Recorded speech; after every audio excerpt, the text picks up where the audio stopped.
Hello friends, welcome to Surya bright study. Friends, इस video में हम हिंदी पेडागोजी को कंटिन्यू कर रहे हैं, जिसके अंतर्गत भाषा शिक्षण, भाषा के प्रकार, संप्रेषण, मातृभाषा, प्रथम भाषा, राष्ट्रभाषा, राजभाषा और बालक में भाषा का विकास, त्रिभाषा फार्मूला, भाषा शिक्षण के सिद्धांत तक पढ़ा चुकी हूँ। इन वीडियो को हम इस वीडियो के लास्ट में या वीडियो के डिस्क्रिप्शन में प्लेलिस्ट डाल देंगे, जहां से आसानी से आप देख सकेंगे। और गाइज, आज इस वीडियो में हम अधिगम व अर्जन पर चर्चा करेंगे और भाषा की कक्षा के अंतर्गत बहुभाषी कक्षा पर चर्चा करेंगे और लास्ट में इसी पर आधारित कुछ क्वेश्चन को सॉल्व करेंगे। और नेक्स्ट वीडियो में बहुसांस्कृतिक कक्षा और समावेशी कक्षा के बारे में अध्ययन करेंगे। तो गाइज, आप सभी से रिक्वेस्ट है कि वीडियो को लाइक कर दें और जो भी नए फ्रेंड्स जुड़ रहे हैं वह चैनल को सब्सक्राइब कर लें। ओके गाइज, आज का क्लास स्टार्ट करती हूँ। आज का फर्स्ट टॉपिक है गाइज अधिगम व अर्जन। समझ लेते हैं गाइज, अधिगम क्या होता है। अधिगम एक आजीवन प्रक्रिया है। इसमें बालक अपने परिवार, दोस्तों और रिश्तेदारों से सीखता है। अधिगम में स्वतंत्रता की मदद से छात्रों में प्राकृतिक रूप से जिज्ञासा व खोजी गुणों को बढ़ाया जा सकता है। अधिगम का पहला पाठ घर से ही प्रारंभ होता है। गाइज, इसके अतिरिक्त बच्चे पड़ोसी, समुदाय और साथियों से भी सीखते हैं। बालक अपने परिवार एवं आसपास के वातावरण से सीखता है और उसी भाषा के साथ वह विद्यालय जाता है, जिसमें अधिगम एक निश्चित उद्देश्य के साथ होता है। अधिगम सीखने का वातावरण होता है। अधिगम एक विषय विशेषज्ञ के द्वारा होता है। अधिगम एक निश्चित पाठ्यक्रम के द्वारा होता है। निश्चित समयावधि के माध्यम से जो शिक्षा प्राप्त की जाती है उसे औपचारिक शिक्षा कहते हैं। औपचारिक शिक्षा उसे कहते हैं गाइस जो विद्यालय में पढ़ाई जाती है, उसको औपचारिक शिक्षा कहते हैं। नेक्स्ट पॉइंट है अर्जन। अर्जन समझ लेते हैं गाइस कि अर्जन क्या होता है। बच्चे अपने परिवेश से भाषा अर्जित करते हैं और उनके भाषा विकास हेतु हमें समृद्ध भाषिक परिवेश का निर्माण करना चाहिए। गाइस, उन्हें बोलने और सुनने के पर्याप्त अवसर प्रदान करने चाहिए, जिससे उनके भाषाई कौशलों का विकास हो सके। भाषाई परिवेश के कारण भाषा सीखने और अर्जित करने में अंतर होता है। यदि भाषाई परिवेश अच्छा हो तो बच्चों को भाषा सीखने में सहायता मिलती है। जो शिक्षा बिना निश्चित, बिना पाठ्यक्रम और बिना विषय विशेषज्ञ आदि के द्वारा प्राप्त की जाती है उसे क्या कहते हैं? अर्जन कहते हैं। जैसे तेज गाड़ी चलाने वाले को गिरते देखकर यह सीख लेना कि तेज गाड़ी नहीं चलानी चाहिए, नहीं तो चोट लग जाएगी। नोट पॉइंट गाइड देख लीजिए। अधिगम एवं अर्जन में मुख्य अंतर सीखने के वातावरण का होता है। अधिगम के सभी अंग वातावरण निर्माण के लिए ही होते हैं। नेक्स्ट है अधिगम और अर्जन में अंतर। फर्स्ट पॉइंट है अधिगम एवं एक निश्चित समय से प्रारंभ होता है, जबकि अर्जन जन्मजात होती है। सेकेंड है अधिगम की प्रक्रिया सुनियोजित होती है। इसमें सब कुछ योजनाबद्ध तरीके से होता है। अर्जन की प्रक्रिया अनियोजित होती है। इसमें कुछ भी योजना बनाकर नहीं किया जाता है। अधिगम अप्राकृतिक या कृत्रिम होता है। इसमें अनेक यंत्रों की आवश्यकता होती है। अर्जन प्राकृतिक होता है। इसमें किसी भी यंत्र आदि की आवश्यकता नहीं होती है। नेक्स्ट, अधिगम द्वारा बालक का सर्वांगीण विकास होता है। अधिगम के द्वारा जीवन के प्रत्येक लक्ष्य को प्राप्त किया जा सकता है। अर्जन द्वारा बालक का विकास होता है, किंतु जीवन के प्रत्येक लक्ष्य को अर्जन द्वारा प्राप्त नहीं किया जा सकता है। नेक्स्ट है भाषा की कक्षा। भाषा की कक्षा के अंतर्गत हम पढ़ेंगे बहुभाषी कक्षा। बहुभाषी कक्षा क्या होता है गाइड? बहुभाषी कक्षा माहौल के कारण हर बच्चा अपनी बात रखने में सहज महसूस करता है। ऐसा माहौल सभी बच्चों को दूसरे की भाषा और विचारों का सम्मान करना सिखाती है। तो बहुभाषी कक्षा का अभिप्राय है एक ही कक्षा से एक से अधिक भाषा बोलने वाले विद्यार्थियों का होना।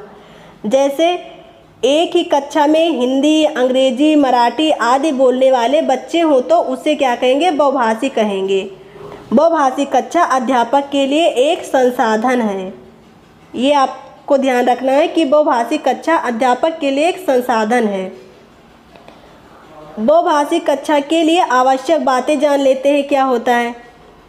फर्स्ट जो है पॉइंट, बहुभाषी कक्षाओं में अध्यापक को चाहिए कि सभी बालकों की भाषाओं का सम्मान करे तथा यह ध्यान रखे कि बच्चा हीन भावना से ग्रसित न हो।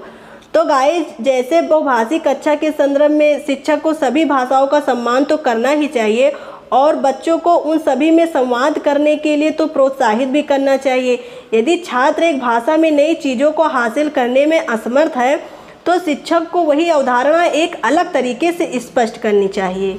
तो गाइस, नेक्स्ट पॉइंट देख लेते हैं। बच्चों को मातृभाषा में कहानी, कविता पाठ का पर्याप्त अवसर दें जिससे दूसरे बालक उनकी भाषा सीखने के प्रति आकर्षित हों। नेक्स्ट है, बहुभाषी कक्षा में अध्यापक विद्यार्थियों को उनकी मातृभाषा में गृह कार्य दे सकते हैं। गाइस, बहुभाषी कक्षा में बच्चों से यह प्रश्न भी पूछना महत्वपूर्ण है कि पाठ में आए चिड़िया, पुस्तक या कुआं को उनकी भाषा में क्या कहते हैं। इससे बच्चों को एक ही शब्द के कई नामों की जानकारी भी मिल जाएगी और एक से अधिक भाषा का प्रयोग किया जाए तो बच्चे उन सभी भाषाओं के शब्दों से जुड़ते हैं, उन्हें एक से अधिक भाषाओं की जानकारी मिलती है और इससे उनका संज्ञानात्मक विकास भी होता है। तो गाइस, नेक्स्ट देख लेते हैं। बहुभाषी कक्षा अध्यापक के लिए एक चुनौतीपूर्ण है, लेकिन अध्यापक धीरे धीरे शिक्षण विधियों का प्रयोग करते हुए इस चुनौती को एक संसाधन के रूप में परिवर्तित कर देता है और इस प्रकार बालक एक दूसरे की भाषा तेजी से सीखने लगता है। नेक्स्ट पॉइंट है, बालक में सीखने की बहुत तीव्र जिज्ञासा होती है।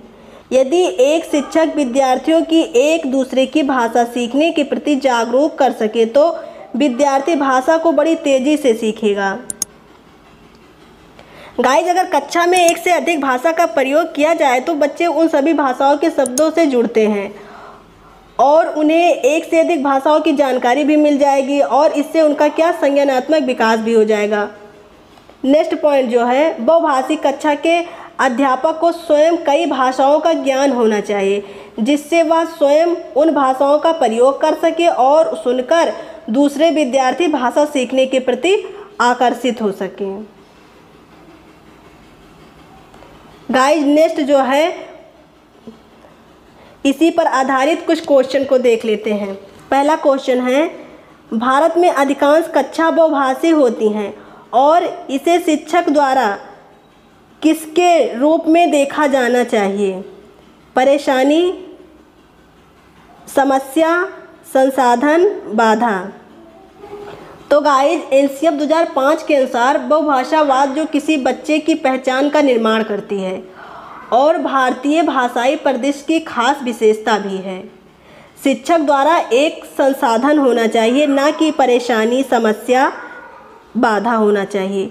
तो जो आपका इसमें ऑप्शन सही हो जाएगा वो थर्ड होगा, संसाधन। नेक्स्ट क्वेश्चन को देखते हैं गाइस। नेक्स्ट है, भारत में भाषिक विभिन्नता बहुत है। इस संदर्भ में विशेषकर कक्षा फर्स्ट और सेकेंड के प्राथमिक स्तर पर बहुभाषिक कक्षाओं के बारे में सर्वथा उपयुक्त कथन है। फर्स्ट ऑप्शन है, शिक्षक को सभी भाषाओं का सम्मान करना चाहिए और सभी भाषाओं में अभिव्यक्ति के लिए बच्चों को प्रोत्साहित करना चाहिए। सेकेंड ऑप्शन है, जो बच्चे कक्षा में मातृभाषा का उपयोग करते हैं अध्यापक को उनकी उपेक्षा करनी चाहिए। थर्ड ऑप्शन है, शिक्षार्थियों को अपनी मातृभाषा या स्थानीय भाषा का प्रयोग करने पर दंडित करना चाहिए। फोर्थ ऑप्शन है, विद्यालय में उन्हीं बच्चों को प्रवेश दिया जाए जिनकी मातृभाषा वही हो जो शिक्षक के लिए अपनाई जा रही हो। तो गाइस, हम समझ लेते हैं इसे कि बहुभाषी कक्षा के संदर्भ में शिक्षक को सभी भाषाओं का सम्मान करना चाहिए और बच्चों को उन सभी में संवाद करने के लिए प्रोत्साहित करना चाहिए। यदि छात्र एक भाषा में नई चीज़ों को हासिल करने में असमर्थ है तो शिक्षक को वही अवधारणा एक अलग तरीके से स्पष्ट करनी चाहिए। तो जो आपका क्वेश्चन का आंसर सही हो जाएगा वो फर्स्ट सही होगा, क्योंकि शिक्षक को सभी भाषाओं का सम्मान करना चाहिए और सभी भाषाओं में अभिव्यक्ति के लिए बच्चों को प्रोत्साहित करना चाहिए। ये आपका आंसर सही हो जाएगा। नेक्स्ट क्वेश्चन, तुम्हारे आसपास ऐसे कौन कौन से फूल हैं जिनकी बहुत तेज महक है? फूलों के नाम अपनी भाषा में लिखो। हिंदी भाषा के इन अभ्यासों का क्या उद्देश्य है? फर्स्ट पॉइंट है पाठों को अपने अनुभव संसार से जोड़ने के अवसर देना और बहुभाषिकता को पोषित करना। सेकेंड ऑप्शन है बच्चों की भाषा को कक्षा में स्थान देते हुए यह जानना कि क्या वे अपनी भाषा में लिख सकते हैं। थर्ड ऑप्शन है बच्चों को फूलों और उनकी महक के बारे में विस्तृत जानकारी देना। फोर्थ ऑप्शन है बच्चों से यह जानना कि कितने फूलों के नाम जानते हैं। तो गाइज, पाठ को अपने अनुभव संसार से जोड़ने के अवसर देना बहुभाषिकता को पोषित करता है। ये वाला आंसर आपका सही हो जाएगा। नेक्स्ट क्वेश्चन है, एक बहुभाषी कक्षा में बच्चों की गृह भाषा के प्रयोग को सम्मान देना चाहिए, प्रोत्साहन देना चाहिए, अत्यंत सीमित कर देना चाहिए, कदापि प्रोत्साहित नहीं करना चाहिए। तो गाइज, एक कक्षा में विभिन्न भाषिक पृष्ठभूमि से छात्र आते हैं। शिक्षक छात्रों की भाषा का सम्मान करना चाहिए। यह प्रक्रिया स्वतंत्र अभिव्यक्ति में सहायक है। तो गाइज, इसका जो आंसर सही होगा वो फर्स्ट सही होगा, सम्मान देना चाहिए।